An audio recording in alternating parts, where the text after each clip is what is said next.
Mengapa yang diboikot hanya perusahaan makanan, sedangkan perusahaan teknologi dan transportasi semuanya yang mampu kaum muslimin?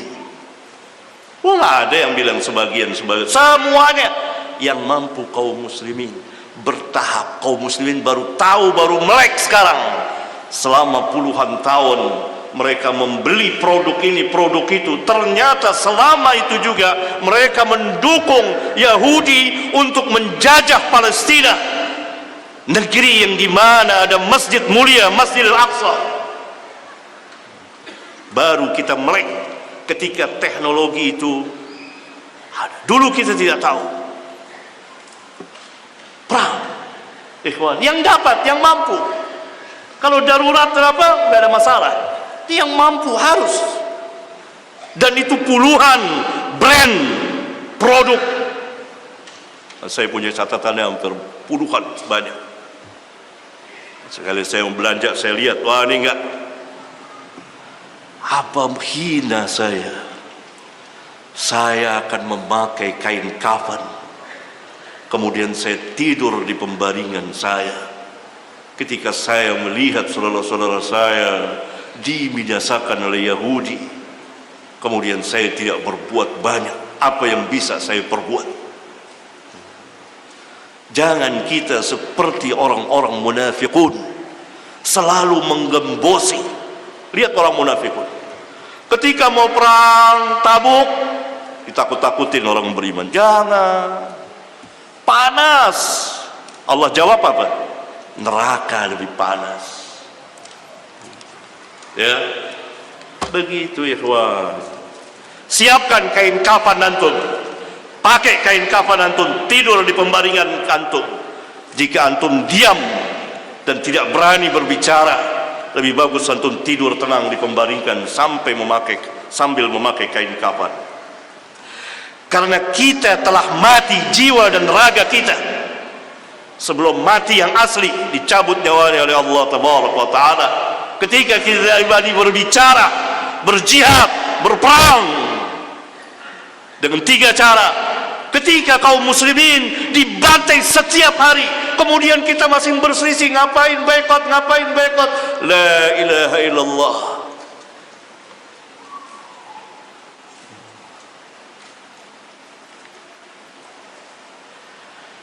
Jika diboikot, bukankah yang merugi karyawan muslim yang bekerja di situ juga? Sudah nyata atau belum? Sudah ada yang di PHK? Belum nyata. Mana yang lebih nyata? Yang terjadi di Palestina atau yang di PHK di sini? Mana yang lebih nyata? Palestina. Kemudian dalam Islam, apabila berhadapan dengan dua mafsadah, pilih cegah mafsadah yang lebih besar. Ini pembunuhan ribuan setiap hari. PHK, kalau dikatakan mafsadah kecil, jangan bekerja di tempat itu, cari kerjaan lain, pindah. Jangan ambil, kalau warung kaum muslim, jangan ambil lagi produk mereka, ambil yang produk yang lain. Dan boikot ini mengajarkan banyak kepada kaum muslimin. Di antaranya mereka menjadi mandiri. Untuk jangka panjang mungkin mereka akan buat ini, akan buat itu, akan buat ini. Lebih banyak lagi, seperti negara-negara lain, ketika tidak memutuskan hubungan kerja dengan negara lain, mereka menjadi produktif. Mereka buat ini, buat itu. Ini bab muamalat luas. Jangan cengeng.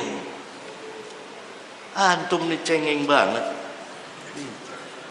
Perang, berani jihad. Jahidul musyrikina bi amwalikum wa anfusikum wa alsinatikum. Berjihad melawan kaum musyrikin dengan harta. Antum nggak baca hadis ini? Dengan harta itu apa? Menginfakkan dan perang ekonomi dengan mereka, menyetop. Itu dengan harta, dengan mal. Saya tidak mau beli lagi. Itu dengan harta. Manfaatnya besar, ikhwan, akhwat. Mengajarkan kepada kita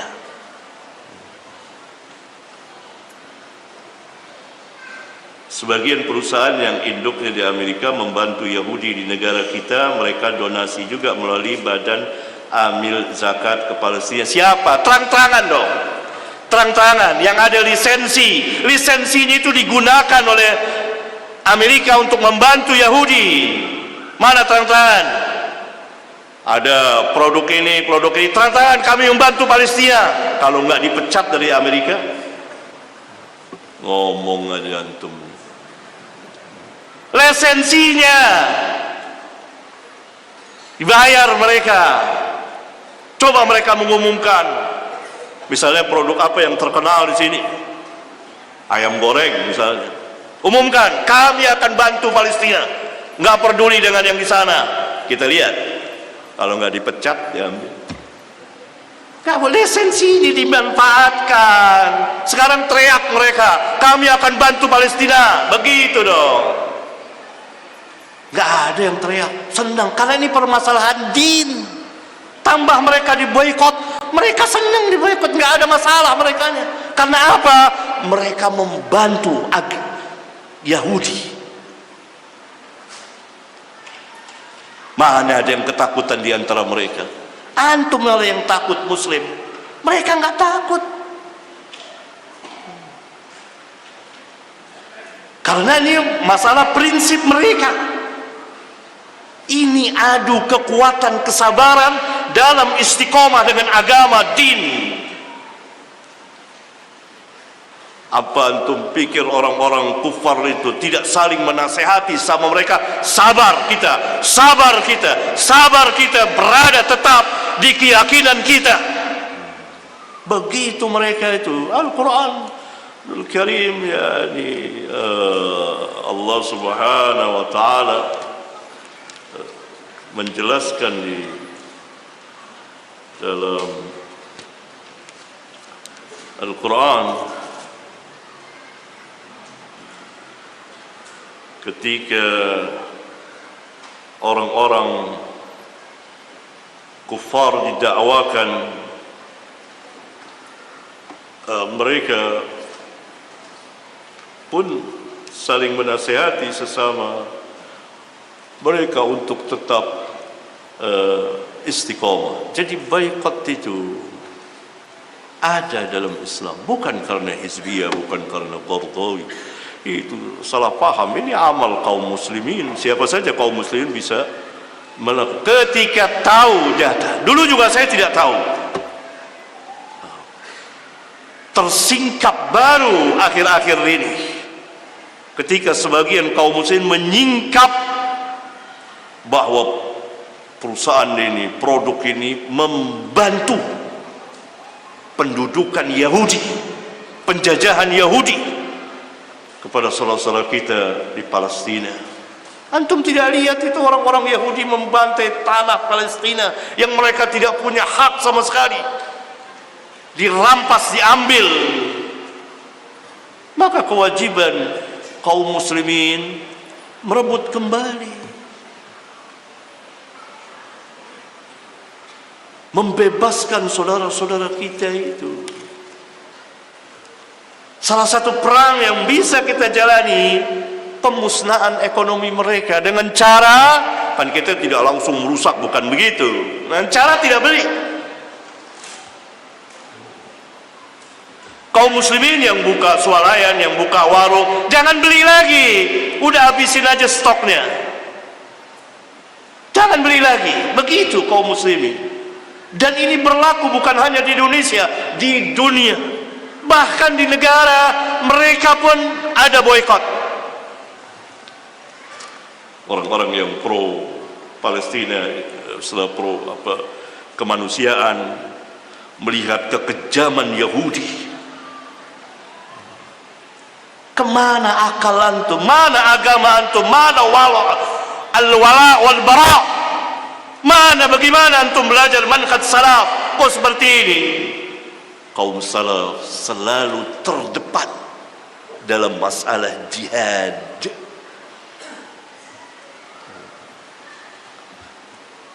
Menarik. Hadis yang berbahagia, hadis yang sangat agung hadis bisa dikatakan mutawatir, dikeluarkan oleh Bukhari, Muslim, dan dari jalan jamaah para sahabat.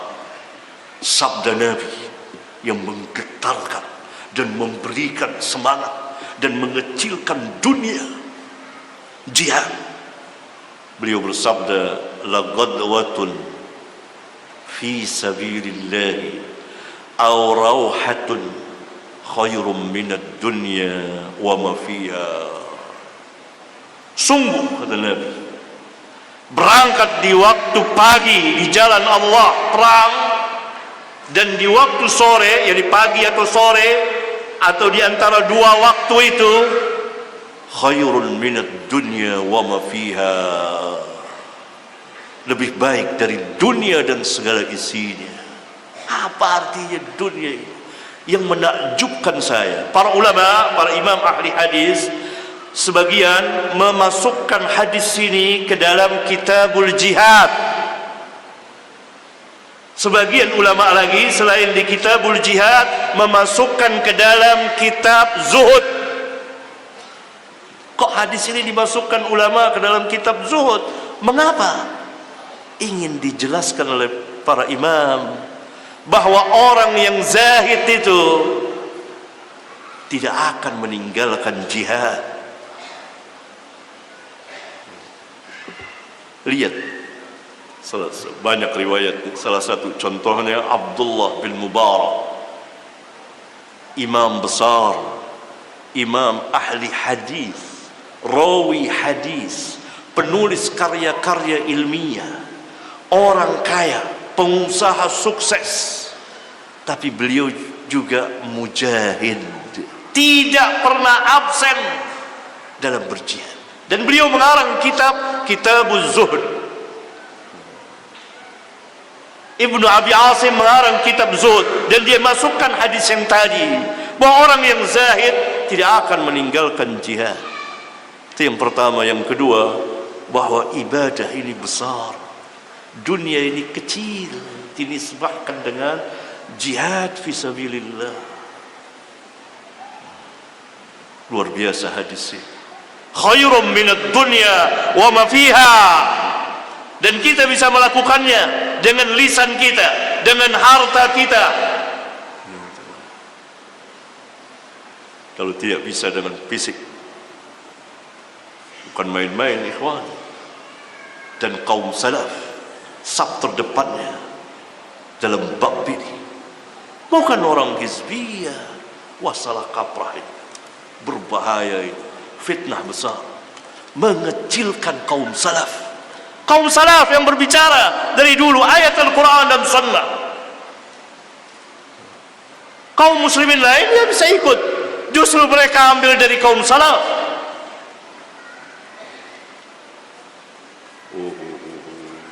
Bahaya. Kok jadi demikian? Di mana belajar antum ini? Harus banyak belajar manhaj. Di sini ada pembicaraan tentang jihad di akidah. Kenapa? Karena sebagian ahli bid'ah mengingkarinya.